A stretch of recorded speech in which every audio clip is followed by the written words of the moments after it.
Statnex, welcome on in. How you doing, friend? I'm just trying to get myself hyped up real quick and give people a chance to trickle in before we really get started. If you don't know, if you haven't seen the title, we are having our first book club today. Lazy Borked! Thank you for the follow. Welcome into the Raccoon Den. Would you like cookies or a blanket or something to get cozy? We're about to read a book. This is the first day of virtual book club, but rather than just having everyone read the book separately and then talk about it after, I wanted a chance. I wave back. I wanted a chance to share books that I love with people who might not have read them or might not be interested in reading them. And I was trying to find a way to I was trying to think of a way to share the books that I love with people who don't necessarily read, and I was like, well, then I should just read them out loud, right? So that's what we're doing today. I'm gonna try to tackle chapters 1 through 4. We might not have time for all of it, but hopefully we do. We'll take a blanket. All right, awesome. We've got tons of cozy blankets. Please have. Yes, thank you for dropping that book command. We're reading the first Alex Rider book today. It's called Stormbreaker. The links there are a couple of ways that you can pick up a copy if you're interested in reading along. You do not have to. I will be reading to you, but some people like to follow along, and if that's you, there are a few ways to do that. But yeah, I'm just gonna give a couple of minutes. I'm probably gonna change from this. I changed from this rock playlist to a version of it without lyrics so that I can focus. I might actually turn it off altogether. Terrible Gamer, thank you for using your channel points towards making me play Bloodborne. I am a wuss. I love you so much. Yeah, if you guys don't know Terrible Gamer, he is one of my best friends. He is also a Twitch streamer here. Terrible Gamer, if you want to give yourself a shout out, feel free to do that.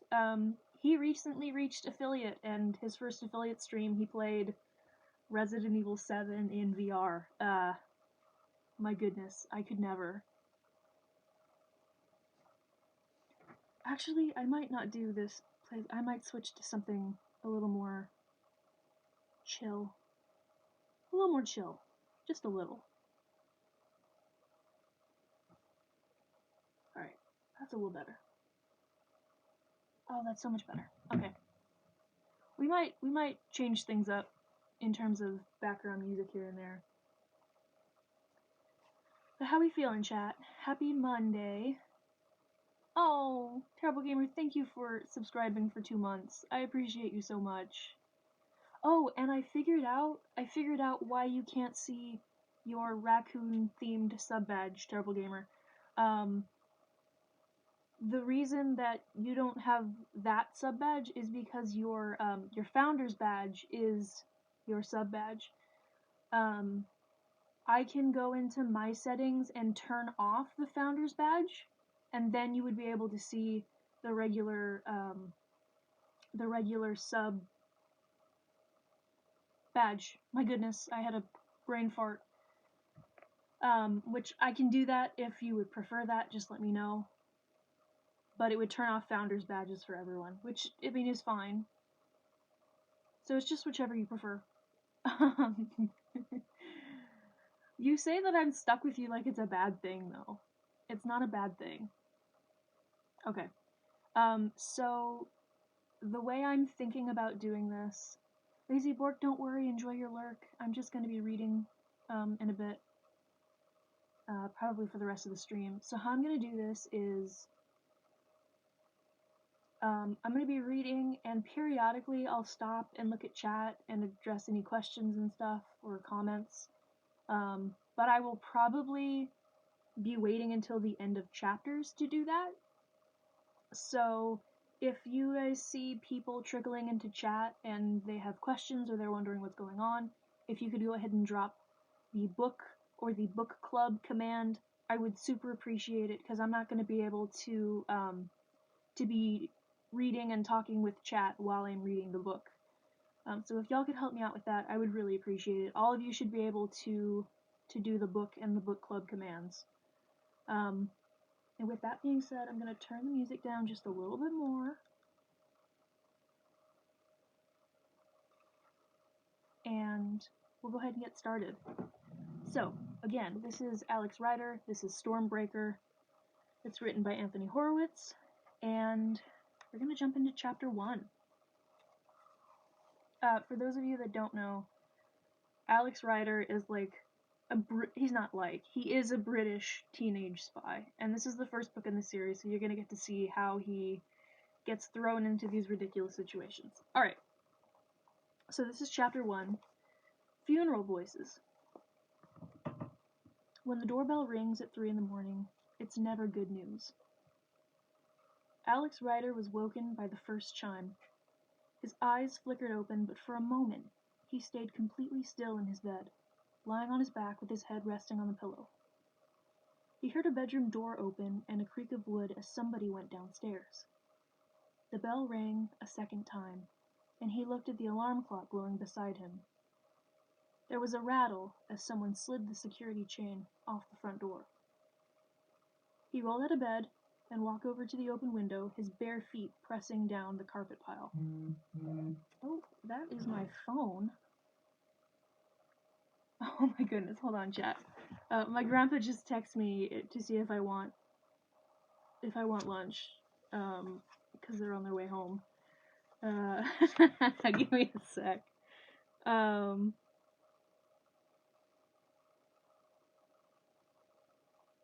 Oh my goodness, this typo is so funny. He said, and Tycho want something from Pollo Loco. What? What? What?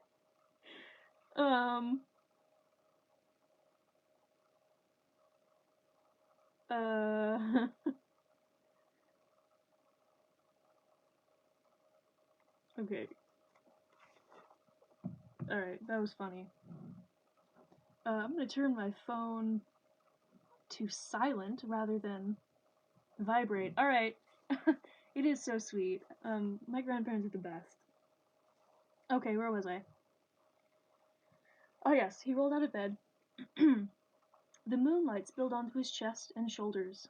Alex was 14, already well built, with the body of an athlete. His hair, cut short apart from the 2 thick strands hanging over his forehead, was fair. His eyes were brown and serious. For a moment, he stood silently, half hidden in the shadow, looking out. There was a police car parked outside. From his second-floor window, Alex could see the black ID number on the roof and the caps of the 2 men who were standing in front of the door. The porch light went on, and at the same time, the door opened. Oh, you know what? I should have prepared voices for all of these characters. I'm just gonna have to wing it. Mrs. Ryder? No, I'm the housekeeper. What is it? What's happened? Is this the home of Ian Ryder? Yes? I wonder if we could come in. And Alex already knew. He knew from the way the police stood there, awkward and unhappy, but he also knew from the tone of their voices. Funeral voices. That's how he would describe them later. The sort of voices people use when they come to tell you that someone close to you has died. He went to his door, and he opened it. He could hear the 2 policemen talking down in the hall. But only some of the words reached him. A car accident. Called an ambulance. Intensive care. Nothing anyone could do. So sorry. It was only hours later, sitting in the kitchen watching the grey light of morning blend slowly through the West London streets, that Alex could try to make sense of what had happened. His uncle, Ian Ryder, was dead. Driving home, his car had been hit by an old truck. His car had been hit by a truck at Old Street Roundabout, and he had been killed almost instantly. He hadn't been wearing a seatbelt, the police had said. Otherwise, he might have had a chance. Alex thought of the man who had been his only relation for as long as he could remember. He'd never known his parents. They'd both died in another accident, this one a plane crash. a few weeks after he'd been born. He'd been brought up by his father's brother, never uncle. Ian Ryder had hated that word, and had spent 14 years in the same terraced house in Chelsea, London, between the King's Road and the river. The two of them had always been close. Alex remembered the vacations they'd taken together, the many sports they'd played, the movies they'd seen. They hadn't just been family, they'd been friends. It was almost impossible to imagine that he would never see the man, hear his laughter, or twist his arm to get help with his science homework again. Alex sighed, fighting against the sense of grief that was suddenly overwhelming. But what saddened him the most was the realization, too late now, that despite everything, he had hardly known his uncle at all. He was a banker. People said Alex looked like him. Ian Ryder was always traveling, a quiet, private man who liked good wine, classical music, and books, who didn't seem to have any girlfriends. In fact, he didn't have any friends at all. He'd kept himself fit, had never smoked, and had dressed expensively. But that wasn't enough. It wasn't a picture of a life. It was only a thumbnail sketch. "Are you all right, Alex?" A young woman had come into the room. She was in her late 20s, with a sprawl of red hair and a round, boyish face. Jack Starbright was American. She had come to London as a student 7 years ago, rented a room in the house, in return for light housework and babysitting duties, and had stayed on to become housekeeper and one of Alex's closest companions.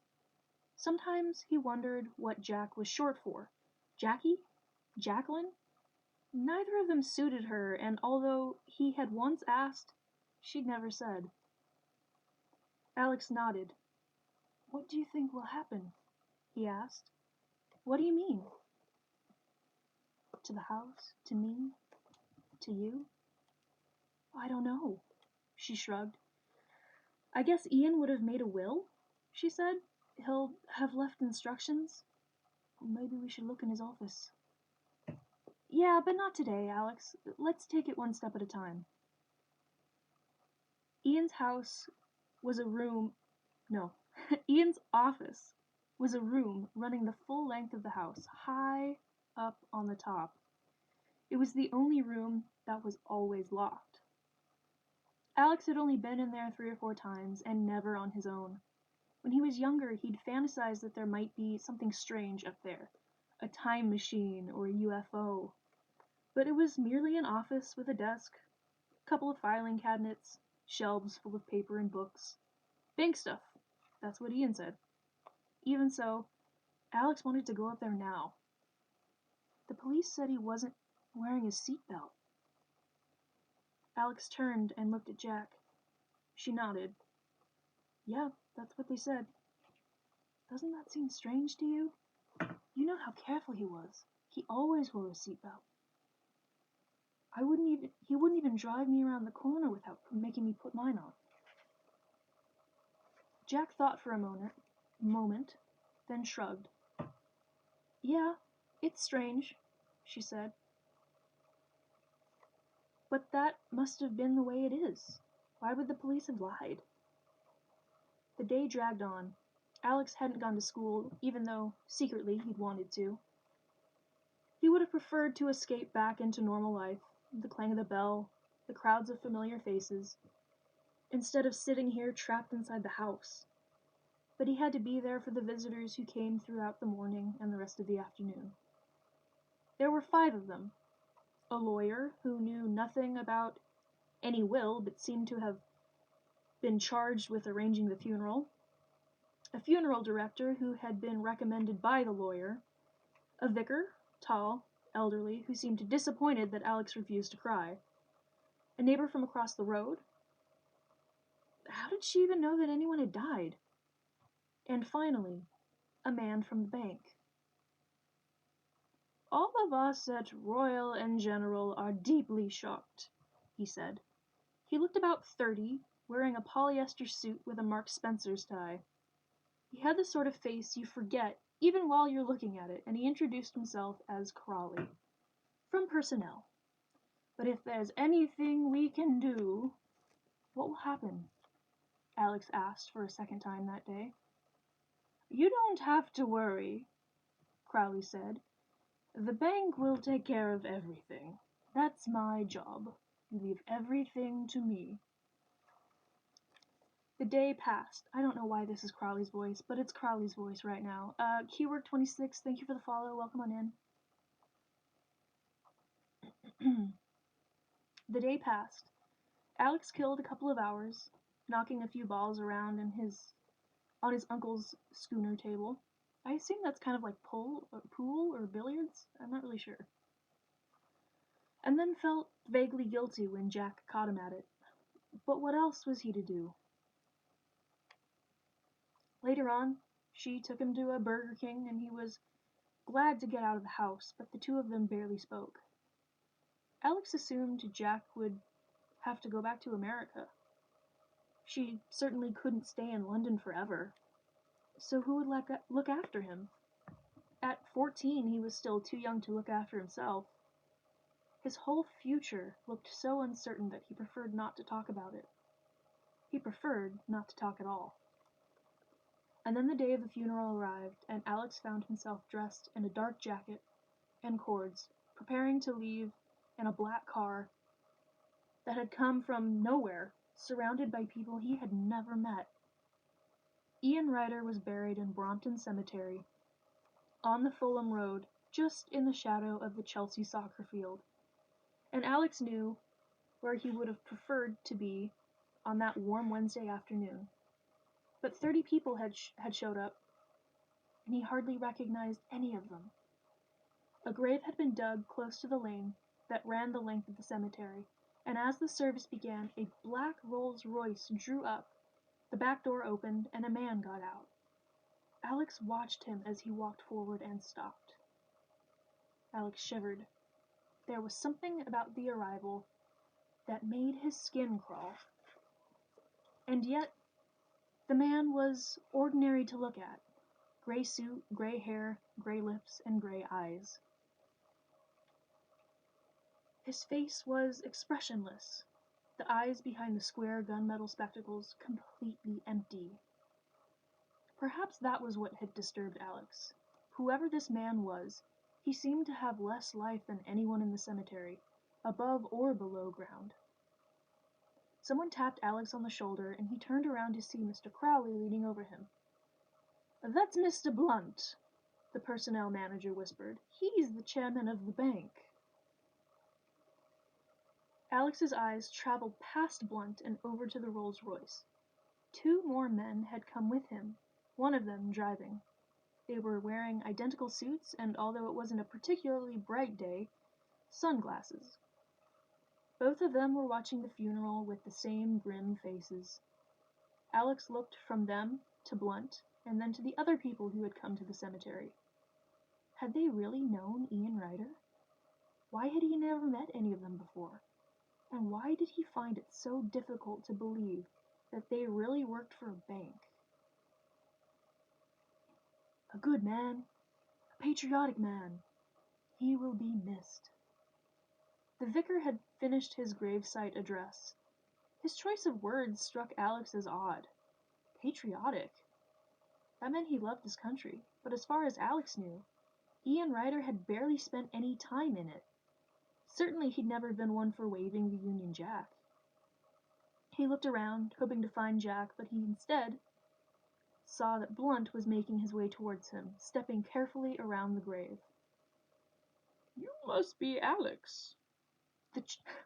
Oh my god, these voices. "You must be Alex." The chairman was only a little taller than him. Up close, his skin was strangely unreal. Could have been made of plastic. "My name is Alan Blunt. Your father I can't do this with the voices. I need a better voice for Blunt. I do. I need a better voice.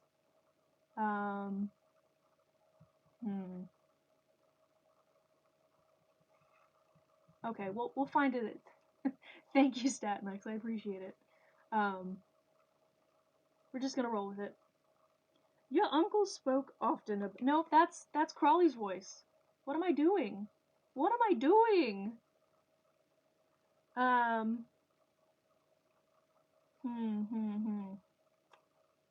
Okay, hold on. We're gonna get this. We're gonna get this.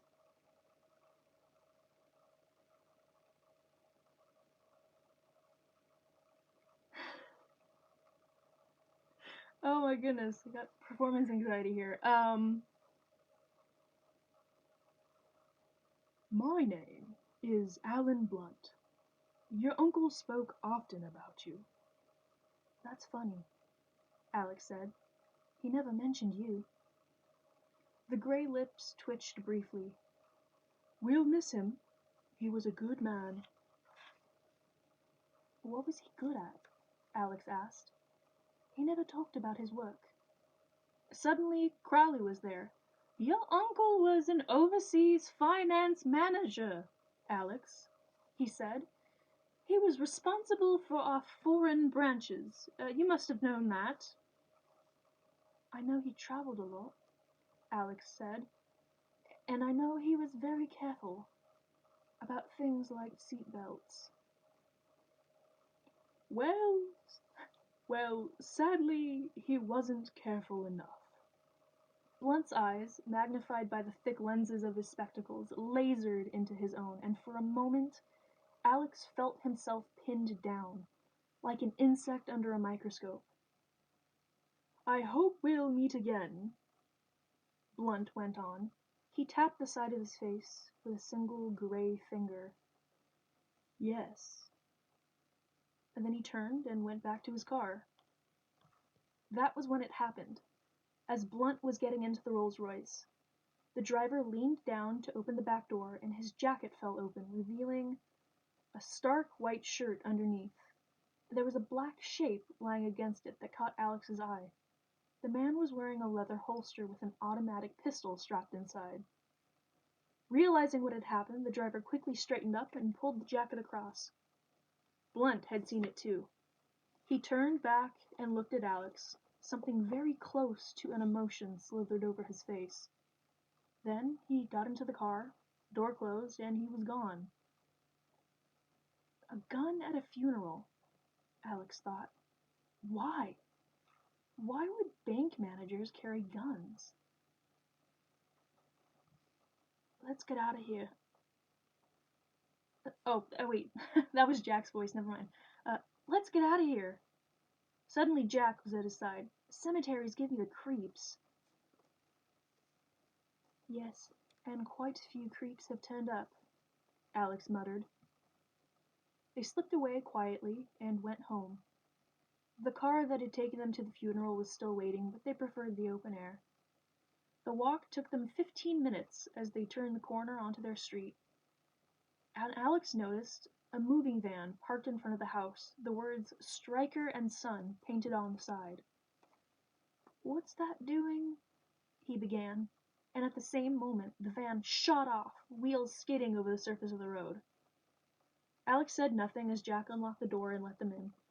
But while she went into the kitchen to make some tea, he quickly looked around the house. A letter that had been on the hall table now lay on the carpet. A door that had been half open was now closed. Tiny details, but Alex's eyes missed nothing. Somebody had been in the house. He was almost sure of it. But he wasn't certain until he got to the top floor.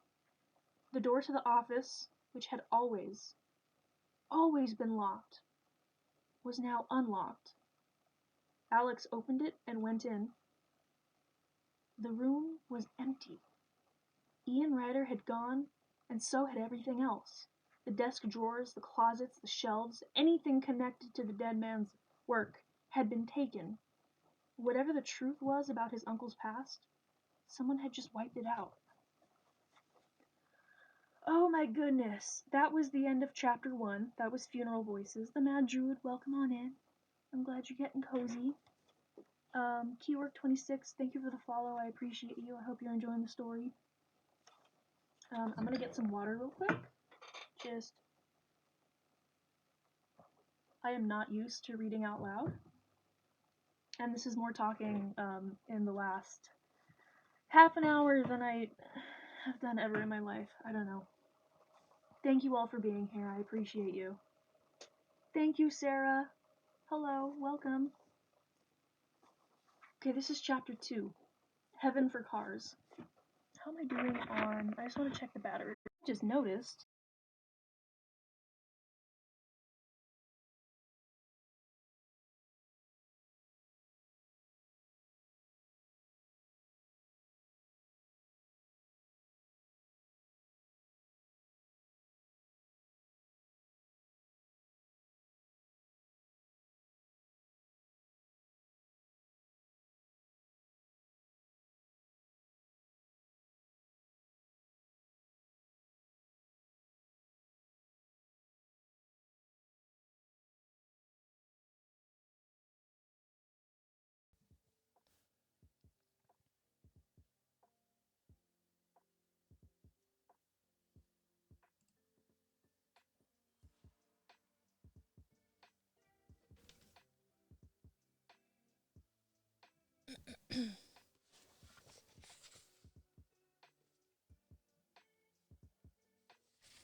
Hello? Am I back? Oh no. Hold on.